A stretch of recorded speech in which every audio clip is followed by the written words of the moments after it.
kental saat ini dalam kehidupan berpolitik. Contohnya ketika berbincang-bincang dalam suasana kekeluargaan di Cikeas, tentu saya bisa bercerita banyak hal tentang kegiatan sehari-hari di kesatuan maupun hal-hal lainnya. Tetapi kita tahu persis ketika saatnya masuk ke pembicaraan tentang politik, maka ayah akan menyampaikan saya untuk meninggalkan tempat. Dan saya pun tahu diri saya akan dengan sendirinya menjunjung kode etik prajurit untuk meninggalkan tempat juga. Jadi kalau rapat keluarga Partai Demokrat, Mas Agus nggak pernah diajak? Tidak pernah ikut.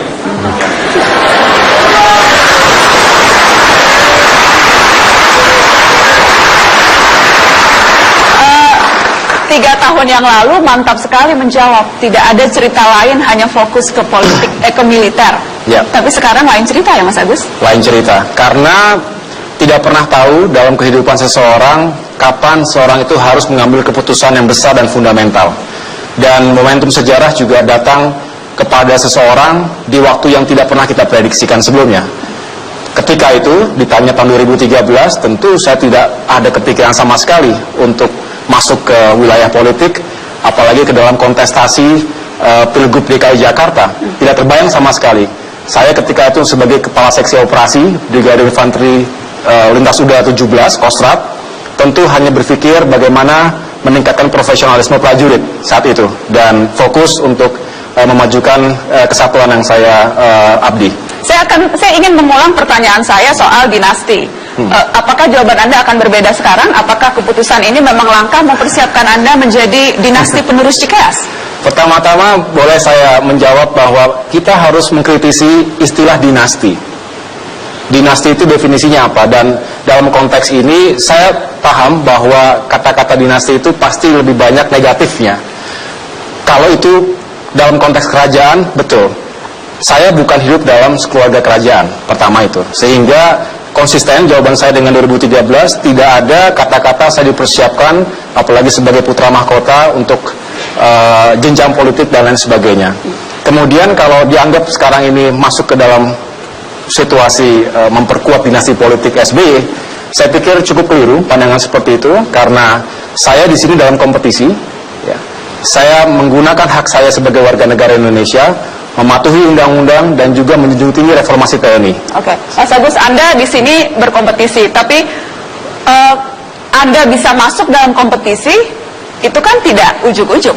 Anda bisa masuk dalam kompetisi, Anda bisa mendapatkan tiket paling mahal, bertarung di politik yang paling seksi di Indonesia. Ya. Itu karena Anda anak ketua umum Partai Demokrat kah?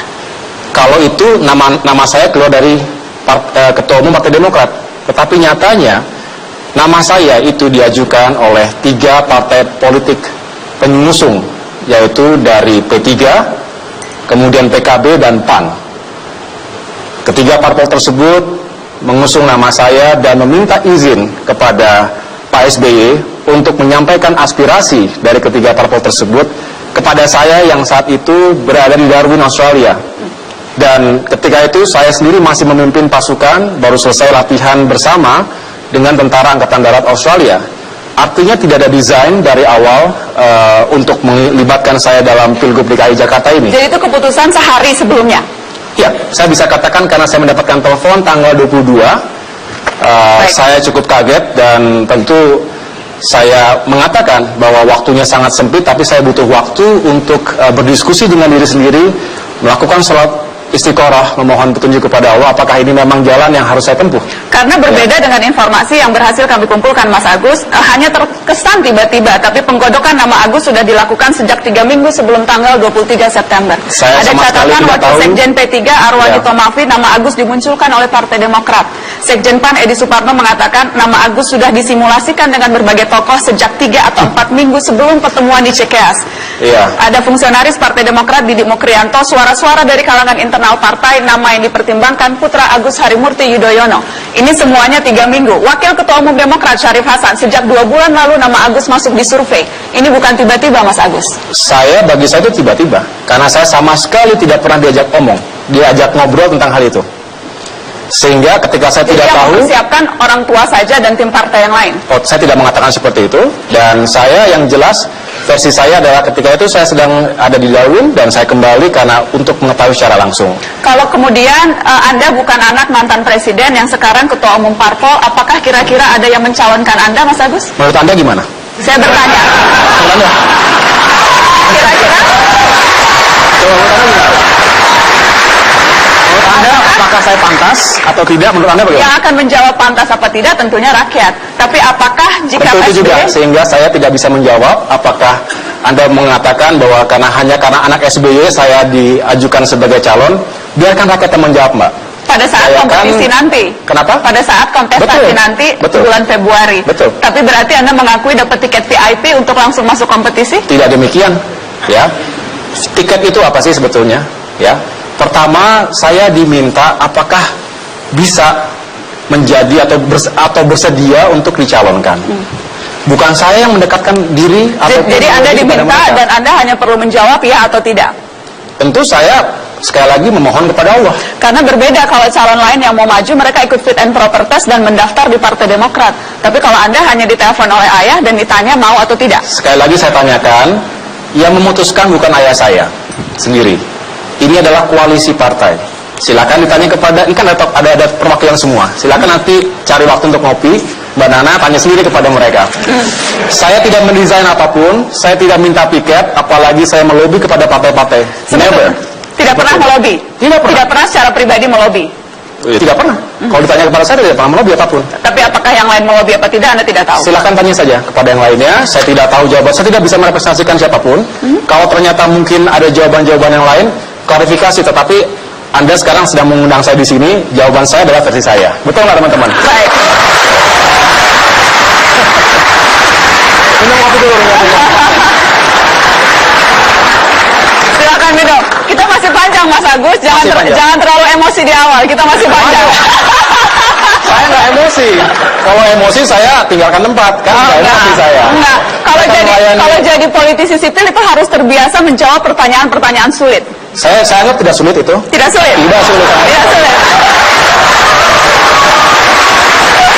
Kalau bisa, saya pikir itu semua wajar ditanyakan. Dan terima Wajar. kasih sudah ditanya karena saya bisa mengklarifikasi langsung. Dan Jadi yang jelas hak tidak untuk ada- mendapatkan jawaban itu adalah dari saya langsung. Dan terima kasih Mata Najwa sudah mengundang saya, memberikan kesempatan untuk mengklarifikasinya. Terima kasih, Mas Agus. Yang juga ramai, Mas Agus, ketika awal-awal Anda maju tanggal 23 September, kemudian di sosial media itu langsung ramai soal pernyataan SBY tahun 2009. Ya, Kita akan tunjukkan ke pemirsa apa yang ramai dan saya akan minta tanggapan Agus Harimurti Yudhoyono soal pernyataan ini.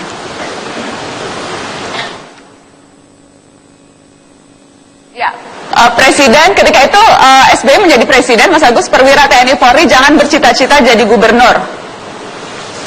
Yang tidak benar kalau masuk akademi ini konteksnya ketika itu Presiden SBY sedang berada di depan para perwira TNI ya. Yang tidak benar kalau kalian masuk akademi TNI Polisi lantas cita-citanya ingin jadi bupati, wali kota, gubernur, pengusaha dan yang lain-lain. Ya. Bagaimana Anda mengartikan kalimat ini, Mas Agus? yang pertama saya setuju bahwa perwira TNI itu ini dalam konteks tidak lagi seperti dui fungsi ABRI. Ketika seorang perwira TNI masuk akademi militer, kemudian bisa dikaryakan suatu saat nanti begitu di depan menjadi bupati, wali kota atau gubernur. Dan itu dalam konteks dalam menekankan pentingnya menjadi perwira yang profesional. Dan tadi ada kata-kata cita-cita. Sama seperti saya, tidak ada cita-cita sejak awal untuk menjadi atau masuk ke dalam kontestasi pilgub ini. Bukan dalam cita-cita saya. Tetapi yang jelas sekali lagi ada momentum sejarah yang kita tidak pernah tahu dan saya harus mengambil keputusan yang besar untuk masuk ke dalam kontestasi pilgub ini, begitu. Oke, Mas Agus, kita akan break. Setelah ini kita akan bicara, tadi kita bicara soal proses, setelah ini kita akan bicara soal kiprah Anda selama ini, selama 16 tahun di militer. Jangan kemana-mana, tetap di Mata Najwa, bertaruh di Jakarta. Leadership principles itu berlaku universal dan saya justru menggunakan banyak pengalaman yang saya dapatkan selama di TNI untuk bisa saya aplikasikan secara relevan di wilayah pengabdian yang lainnya. Oke, berarti kalau kemudian saya tanya berapa besar anggaran yang pernah dikelola, juga Anda akan menjawab yang sama, itu tidak relevan? Iya, tidak relevan menurut Tidak saya. relevan? Tidak relevan. Tapi berapa banyak sih, Mas Agus? Kenapa? Kenapa tidak mengelola anggaran dalam jumlah yang besar? Ya, sekali lagi anggaran itu tentu dalam hubungan TNI ya, itu sudah ditentukan. Setiap batalion itu berkisar hampir sama di seluruh batalion begitu. Tidak bisa saya jelaskan di sini, ya. Kemudian Berarti tidak bisa dibandingkan dengan misalnya Tidak bisa DKI dibandingkan seperti 67 triliun, kemudian itu Oh, iya dong. sangat jauh ya. Oh, iya dong. Jadi rekam jejaknya tidak bisa apple to apple. Tidak apple to apple. Berarti satu lagi, kalau tadi Anda banyak cerita batalion itu berarti berapa banyak staf yang pernah dipimpin, Mas Agus? Saya tahu arahnya adalah apakah saya mampu untuk menghadapi ini semua. Langsung nanya gitu aja, Mbak. Ya kan? Muter-muter nih ya. Muter-muter. Begini Yang ya. saya tanya rekam jejak berdasarkan itu. Betul. Jadi begini saja. Saya tahu pertanyaannya adalah apakah saya mampu, masih muda dianggapnya, pengalaman belum banyak, nol mungkin di bidang politik. Tetapi begini, saya memberikan keyakinan bahwa kepemimpinan itu yang penting adalah goodwill dan juga sincerity. Ya. Tidak sedikit Tapi generasi penilai muda. goodwill dan sincerity tentunya dari rekam jejak. Karenanya pertanyaan-pertanyaan Ya, itu saya ajukan. tidak sedikit generasi muda yang mendapatkan kesempatan untuk memimpin dan sukses. Ya. Kita lihat semua orang punya start nol, ada titik startnya, Ya. berawal dari garis nol begitu. Pertanyaan saya sangat sederhana sebetulnya, berapa banyak staf yang pernah dipimpin? Ya, staff saya ada 20 misalnya. 20 orang. Ya. Baik, kita akan break. Setelah pariwara, kami akan kembali dengan Agus Harimurti Yudhoyono.